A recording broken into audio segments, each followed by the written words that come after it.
हाँ जी वैलकम करते हैं तुहाडा सारिਆਂ ਦਾ नर्सिंग करियर चैनल के उत्ते। सो स्टार्ट करते हैं नैक्सट वीडियो। फर्स्ट क्वेश्चन हैगा जी, what is the transparent membrane that focus the light enter the eyes into retina. So किहड़ी ट्रांसपेरेंट मैम्ब्रेन हुंदी आ जिहड़ी लाइट एंटर हुंदी आ अपणियां अखां दे विच इनटू रेटिना राहीं, तां उहनूं किहड़ी ट्रांसपेरेंट मैम्ब्रेन कहंदे आ? ਲੈਂਸ, ਸਕਲੈਰਾ, ਕੋਰਨੀਆ, ਪਿਊਪਿਲਸ। ਸੋ ਕੋਰਨੀਆ ਦੇ ਕਰਕੇ ਟਰਾਂਸਪੇਰੈਂਟ ਮੈਂਬਰੇਨ ਆ ਜਿਹੜੀ focus the light and enter the eyes into retina. Light enter ਹੁੰਦੀ ਆ ਡਿਊ ਟੂ ਕੋਰਨੀਆ ਕਰਕੇ ਲਾਈਟ ਐਂਟਰ ਹੁੰਦੀ ਆ ਆਈਜ਼ ਦੇ ਵਿੱਚ ਇਨਟੂ ਦਾ ਰੈਟੀਨਾ ਦੇ ਰਾਹੀਂ। So right answer is C. Second, according to the Kubler Ross theory first stage of dying. So ਜਦੋਂ ਬੰਦੇ ਦੀ ਮੌਤ ਹੁੰਦੀ ਆ ਤਾਂ ਕਲਬਰਟਸ ਰੋਸ ਥਿਊਰੀ ਦੇ ਵਿੱਚ ਇਹਦੀ ਕਿਹੜੀ ਫਸਟ ਆਪਾਂ ਨੂੰ ਮਿਲਦਾ ਵਾ? Anger, bargaining, depression, denial. So ਐਂਡਲੀ ਸਟੇਜ 'ਤੇ ਬੰਦਾ ਡਿਨਾਇਲ ਹੁੰਦਾ ਵਾ। At the stage of dying is denial. ਇਹ D is the right answer. Third, which of the following urinary symptoms pregnant woman most frequently experience during the first trimester। So urinary symptoms ਕੀ ਹੁੰਦੇ ਆ ਜਦੋਂ ਇੱਕ pregnant woman ਹੁੰਦੀ ਆ first trimester ਦੇ ਵਿੱਚ?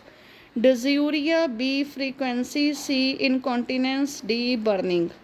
ਸੋ ਰਾਈਟ ਆਨਸਰ ਹੋਊਗਾ ਬੀ ਫ੍ਰੀਕੁਐਂਸੀ, ਕਿਉਂਕਿ ਜਿਹੜਾ ਬਲੈਡਰ ਆ ਉਹ ਯੂਰਿਨ ਨੂੰ ਲੌਂਗ ਪੀਰੀਅਡ ਤੱਕ ਸਟੋਰ ਕਰਕੇ ਨਹੀਂ ਰੱਖ ਸਕਦਾ, ਤਾਂ ਯੂਰਿਨ ਫ੍ਰੀਕੁਐਂਸੀ ਆ ਜਿਹੜੀ ਉਹ ਜ਼ਿਆਦਾ ਹੋਣ ਲੱਗ ਜਾਂਦੀ ਆ। So B is the right answer. Fourth, an underweight person who is one has BMI of। so BMI ਕੀ ਹੁੰਦਾ? body mass index। so body mass index ਆ ਜਿਹੜਾ underweight person ਦਾ ਕਿੰਨਾ ਹੁੰਦਾ? less than 50 kg, less than 20, less than 18 kg, less than 12 kg। so body mass index ਦਾ formula use ਕਰਕੇ ਆਪਾਂ ਦੇਖ ਲੈਣਾ ਵੀ ਕਿੰਨਾ ਹੁੰਦਾ underweight। underweight ਹੁੰਦਾ 18 kg less than। so C is the right answer। Fifth, a patient is hospitalized for the first time, which of the following action ensure the safety of the patient। so ਇੱਕ person ਆ, patient ਆ ਜਿਹੜਾ first time hospital ਦੇ ਵਿੱਚ admit ਹੋਇਆ, ਤਾਂ ਉਹਦੀ safety ਲਈ ਕੀ ਇਨਸ਼ਿਓਰ ਕਰਾਂਗੇ? Keep the light on all time. Light ਰੱਖ ਕੇ ਰੱਖਾਂਗੇ ਸਾਰਾ ਟਾਈਮ, ਆਪਾਂ ਇਹ ਵੀ ਨਹੀਂ ਕਰ ਸਕਦੇ। Keep side rails up all time. Keep all equipment bed side. Talk with patient any time. So ਇਹਦੇ ਵਿੱਚ ਆਪਣੀ ਜਿਹੜੀ ਪ੍ਰਾਇਓਰਿਟੀ ਹੋ keep side rails up all time. So side rails ਨੇ ਜਿਹੜੀਆਂ ਉਹ ਅਪ ਕਰਕੇ ਰੱਖਾਂਗੇ। B is the right answer. Sixth, when teaching a mother about introducing semi solid food to her child. ਜਦੋਂ ਇੱਕ ਟੀਚਿੰਗ ਕਰ ਰਹੀ ਹੈ ਨਰਸ ਮਦਰ ਨੂੰ ਉਹਦੀ ਸੈਮੀ ਸੋਲਿਡ ਡਾਈਟ ਬਾਰੇ ਵੀ ਤੁਸੀਂ ਚਿਲਡਰਨ ਨੂੰ ਕਿਹੜੀ ਏਜ 'ਤੇ ਕਿਵੇਂ ਸੈਮੀ ਸੋਲਿਡ ਡਾਈਟ ਪ੍ਰਿਸਕ੍ਰਾਈਬ ਕਰਨੀ ਆ। So following indication the nurse earlier stage at which this should be done. So किहड़ी एज ते करांगे semi solid food? 3 month, 9 month, 6 month, so 12 month. So जिहड़ी सैमी सॉलिड डाइट आ वो children नूं 6 month ते आपां प्रोवाइड करांगे। So C is the right answer.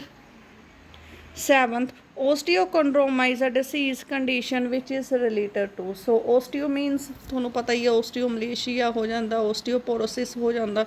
ਇਹ ਕਿਹੜੀ ਡਿਸੀਜ਼ ਕੰਡੀਸ਼ਨ 'ਚ ਹੁੰਦੀਆਂ ਨੇ? ਜਦੋਂ ਲੰਗਸ ਦੇ ਵਿੱਚ, ਬੋਨ ਦੇ ਵਿੱਚ, ਹਾਰਟ 'ਚ ਜਾਂ ਲਿਵਰ 'ਚ। ਸੋ ਰਾਈਟ ਆਨਸਰ ਹੋ ਬੋਨ। ਜਦੋਂ ਆਪਾਂ ਨੂੰ ਬੋਨ ਦੇ ਨਾਲ ਪ੍ਰੋਬਲਮ ਹੋ ਜਾਂਦੀ ਆ, ਬੋਨ ਦੀ ਕੋਈ ਵੀ ਓਸਟੀਓਪੋਰੋਸਿਸ ਹੋ ਜਾਂਦਾ, ਸੋ ਉਹਨੂੰ ਆਪਾਂ ਓਸਟੀਓਕੌਂਡ੍ਰੋਮਾ ਡਿਸੀਜ਼ ਦੇ ਨਾਲ ਰਿਲੇਟ ਕਰਦੇ ਹਾਂ। ਸੋ option B is the right answer. 8, when assessing the adequacy of a sperm for conception to occur, which of the following is most helpful criterion। ਜਦੋਂ ਆਪਾਂ ਐਡੀਕੁਐਂਸੀ ਸਪਰਮ ਕਾਊਂਟ ਦੀ ਚੈੱਕ ਕਰਨੀ ਆ ਤਾਂ ਆਪਾਂ ਮੋਸਟ ਹੈਲਪਫੁਲ ਕ੍ਰਾਈਟੇਰੀਆ ਕੀ ਦੇਖਾਂਗੇ?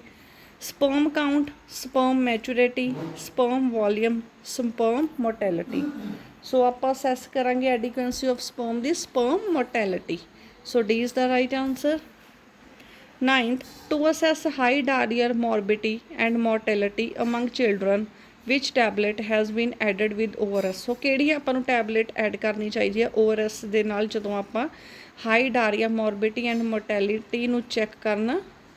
Zinc, B vitamin A, C vitamin K, D iron, folic acid. So zinc tablet ਆਪਾਂ ਨੂੰ ਐਡ ਕਰਨੀ ਚਾਹੀਦੀ ਹੈ with the solution of ORS। So A is the right answer. 10th, nurse break a patient dentures because of carelessness. What specific legal term applied to this action? So nurse ने patient ਦਾ ਇੱਕ teeth breakdown ਹੋ ਗਿਆ ਉਹਨਾਂ ਦੀ ਕੇਅਰਲੈਸਨੈਸ ਕਰਕੇ। ਸੋ ਕਿਹੜੀ ਆਪਾਂ specific legal term ਆਪਾਂ provide ਕਰਾਂਗੇ ਉਹਨੂੰ? ਇਹਦਾ ਆਨਸਰ ਬਹੁਤ ਈਜ਼ੀ ਆ। ਮਾਲ ਪ੍ਰੈਕਟਿਸ ਕਹਾਂਗੇ ਨਰਸ ਨੂੰ, ਨੈਗਲੀਜੈਂਸ ਕਹਾਂਗੇ, ਅਸੌਲਟ ਕਹਾਂਗੇ, ਜਾਂ ਬੈਟਰੀ ਦੇ ਰੂਪ ਦੇ ਵਿੱਚ। ਸੋ ਇਹਦਾ ਰਾਈਟ ਆਨਸਰ ਆ ਜਿਹੜਾ ਤੁਸੀਂ ਕਮੈਂਟ ਸੈਕਸ਼ਨ ਦੇ ਵਿੱਚ ਦੱਸਣਾ। 11, the nurse should place a client being admitted to the hospital with suspected tuberculosis on what type of isolation? So nurse ਆ ਇੱਕ ਪੇਸ਼ੈਂਟ ਐਡਮਿਟ ਹੋਇਆ ਹਸਪੀਟਲ ਦੇ ਵਿੱਚ, ਟਿਊਬਰਕਲੋਸਿਸ ਆ। ਸੋ ਕਿਹੜੀ ਟਾਈਪ ਆਫ ਆਈਸੋਲੇਸ਼ਨ ਦੇ ਵਿੱਚ ਐਡਮਿਟ ਕਰਾਂਗੇ? ਸਟੈਂਡਰਡ ਪ੍ਰੀਕੋਸ਼ਨ ਪ੍ਰੋਵਾਈਡ ਕਰਾਂਗੇ, ਕੰਟੈਕਟ ਪ੍ਰੀਕੋਸ਼ਨ, ਡ੍ਰੌਪਲੈਟ ਪ੍ਰੀਕੋਸ਼ਨ, ਏਅਰਬੋਰਨ ਪ੍ਰੀਕੋਸ਼ਨ। ਸੋ ਆਪਾਂ ਏਅਰਬੋਰਨ ਪ੍ਰੀਕੋਸ਼ਨਸ ਨੇ ਜਿਹੜੇ ਉਹ ਦੇਵਾਂਗੇ। ਸੋ right answer is option number D। 11th, the nurse is caring for a client who has asthma. The nurse should conduct a focused assessment to detect which of the following. ਸੋ ਇੱਕ nurse ਆ care ਕਰ ਰਹੀ ਹੈ ਜਿਹੜੇ patient ਨੂੰ asthma ਹੋਇਆ ਹੋਇਆ। ਸੋ ਕੀ conduct, ਕੀ assessment ਕਰਾਂਗੇ ਆਪਾਂ ਨੂੰ ਡਿਟੈਕਟ ਕਰਨ ਦੇ ਲਈ? Increased force expiratory volume, normal breath sound, inspiratory and expiratory wheezing, morning ਹੈਡਿਕ।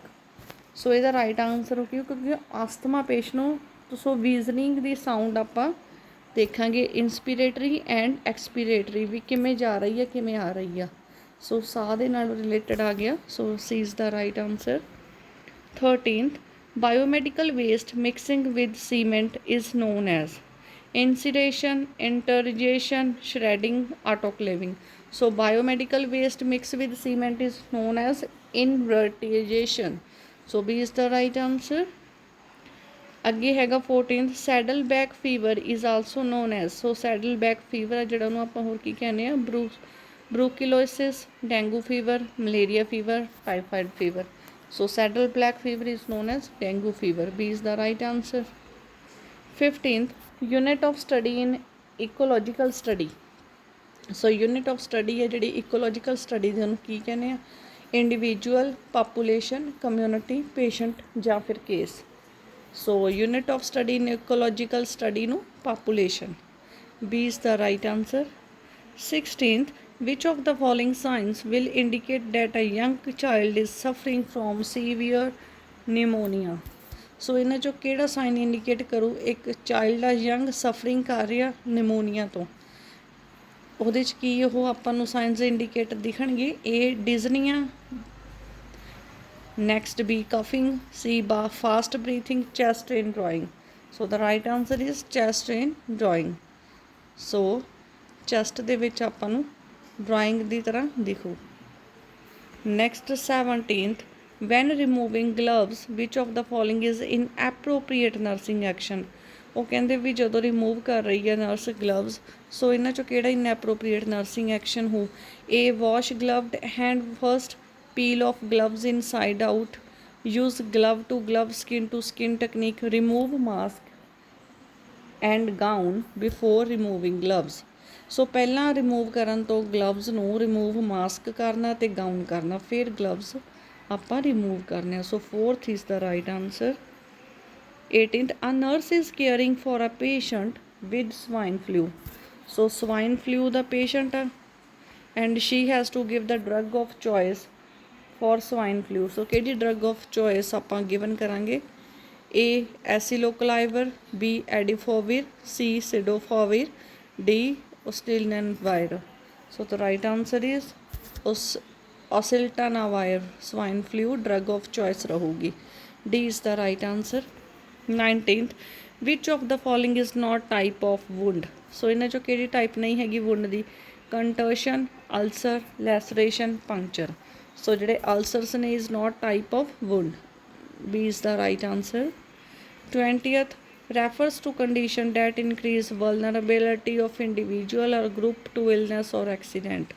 A predisposing factor, B etiology, C risk factor, D modifiable risk. So refer to condition that increase vulnerability of individual or group to illness or accident is known as risk factor. C is the right answer. 21 most important aspect of hand washing. Most important aspect ਕਿਹੜਾ ਹੁੰਦਾ hand washing ਦਾ?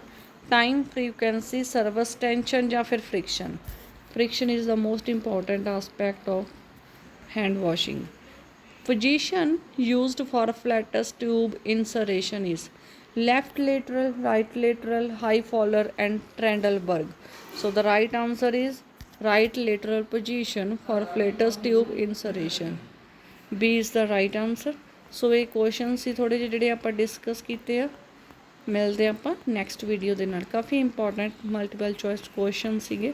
So video ਨੂੰ and ਤੱਕ ਜ਼ਰੂਰ ਦੇਖਿਓ and channel ਨੂੰ subscribe ਵੀ ਕਰ ਦਿਓ। Okay.